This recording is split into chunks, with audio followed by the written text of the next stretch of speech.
அந்த கடவுள் ஏன் என்னை இப்படி எல்லாம் சோதிக்கிறாரு? இதெல்லாம் கண்ணால பார்க்காம செத்து போயிடலான்னு நினைச்சா அதுக்கு முடியல.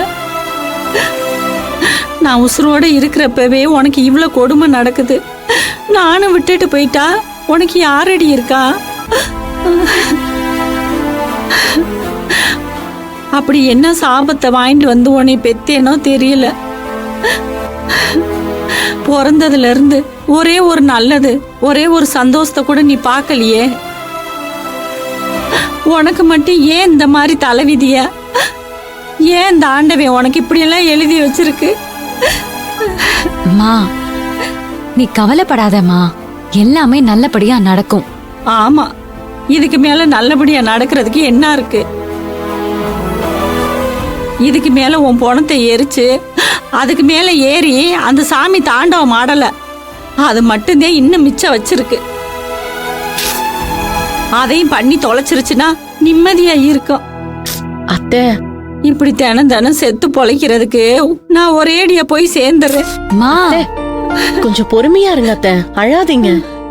இதெல்லாம் பாத்துக்கிட்டு நான் எப்படி அர்ச்சனா அழாம இருக்க முடியும்? உசுர கையில புடிச்சுக்கிட்டு இருக்கேன், அதுவே பெரிய விஷயம். அது கூட இதோ இவளுக்காகத்தான். பிறக்கிற எல்லா குழந்தையும் முத அம்மான்னு தான் கூப்பிடுன்னு சொல்லுவாங்க. ஆனா இவ பிறந்த உடனே அப்பான்னு தான் கூப்பிட்டா. அடுத்த நிமிஷத்துல இருந்து அப்பா அப்பா அப்பா தான். அப்பா மேல அவளுக்கு அப்படி ஒரு பாசம். அவ்வளவு பாசமா இருந்த அப்பா தான் இவளை வெறுத்து ஒதுக்கி ஓரங்கட்டி வச்சாரு.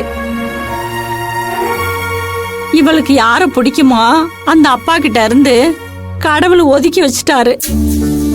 அதுக்கப்புறம் இவளுக்கு ரொம்ப பிடிச்சது இவளோட அன்னைங்க தான். ஒரு நாள் கூட அவங்க இவகிட்ட பாசம் காட்டினது இல்ல. அவனுங்களை அந்த கடவுள் இவகிட்ட இருந்து ஒதுக்கி வச்சிருச்சு.